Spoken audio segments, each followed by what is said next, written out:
بسم اللہ الرحمن الرحیم۔ معزز اساتذہ کرام اور میرے ہم مکتب ساتھیوں، السلام علیکم۔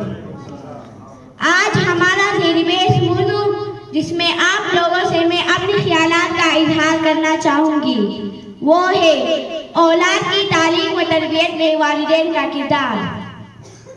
تمہاری اولاد وہ نہیں سیکھے گی جو تم کہتے ہو، تمہاری اولاد وہ نہیں سیکھے گی جو تم کہتے ہو، بلکہ وہ کرے گی جو تم لوگ خود کرتے ہو۔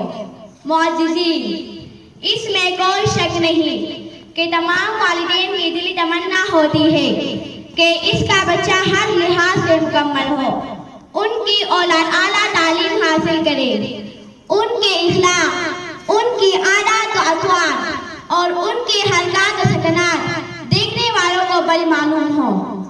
اس مقصد کے حصول کے لیے والدین اپنے علم اور شعور کے مطابق اپنے طرف سے پوری کوشش کرتے ہیں کہ ان کی تعلیم و تربیت کی جائے۔ اب تعلیم و تربیت کا جو انحصار ہے وہ والدین اور خاص کر والدہ کی تعلیم پر منحصر ہوتا ہے، کیونکہ تعلیم بچے کی تربیت میں اہم کردار ادا کرتا ہے۔ اس کے علاوہ والدین کو اولاد کی ماحول اور عادات و اطوار پر بھی گہری نظر رکھنی ہوگی۔ اولاد کے شروع کے چند سال سخت ہوتے ہیں، والدین کو ان چند سال سخت محنت کرنی ہوگی، پھر وہ ساری چیزیں بچے کے ذہن میں بیٹھ جائے گی جو آپ نے انہیں سکھائی ہے۔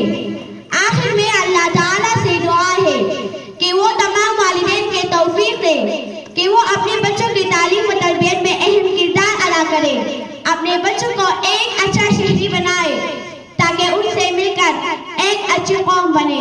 میں اپنی تقریر کا اختتام اس الفاظ پر کرنا چاہوں گی: صحیح وقت پر دولت نہ بولے جائے، صحیح وقت پر دولت نہ بولے جائے تو وہ گزر جانے کے بعد لمبی کہانی سنانا بیکار جاتا ہے۔ والسلام۔